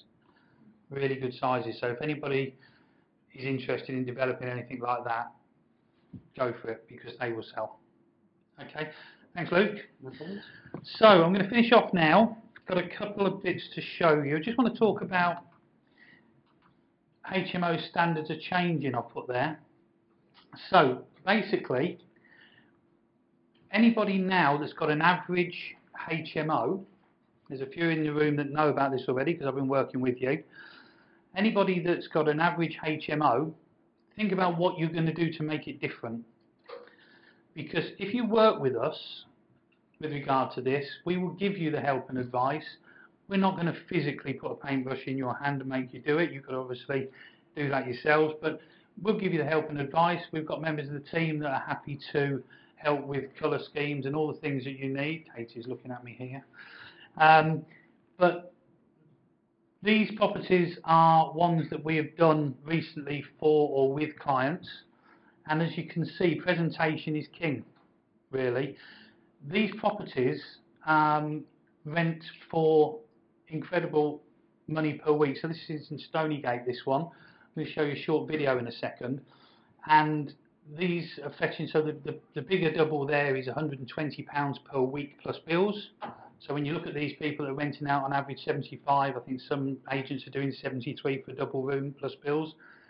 Doesn't matter whether it's students or professional, we do the same. Treat them all the same, because these are all people that are investing in you and giving you money. Okay? You've got to invest back. So let's play. Do I just press play on here, Lou? Yeah? So this is a video that we did for that property. No sound, unfortunately. Don't know what's happened there. Thank you.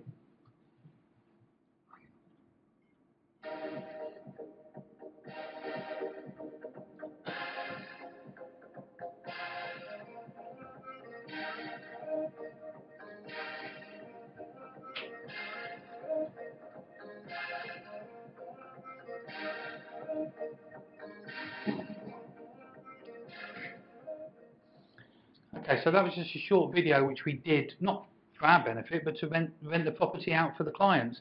As you can see, that was rented in 8 days, 4 individual rooms with an income that's pretty good. I think the property cost them something like $220,000. They spent $17,000 on it. Okay, the property is nothing special, but the layout worked. Because the layout works, we could get the rooms, and by doing the rooms to a certain standard, and hats off to the owners of the property because they worked. We had several discussions in the house of what we were going to do, and they stuck to it. So hats off to them on that one. And here's a couple of before and afters. So a property that we had for rent. That was it when we got the pictures taken at the beginning, and that was it after the house was dressed and done. That's right, Katie, isn't it? Thank you. So I didn't do that.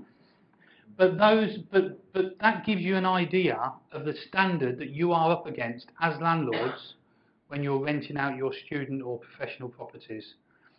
So just come and ask us. We'll tell you, we'll give you as much advice as we can. Okay?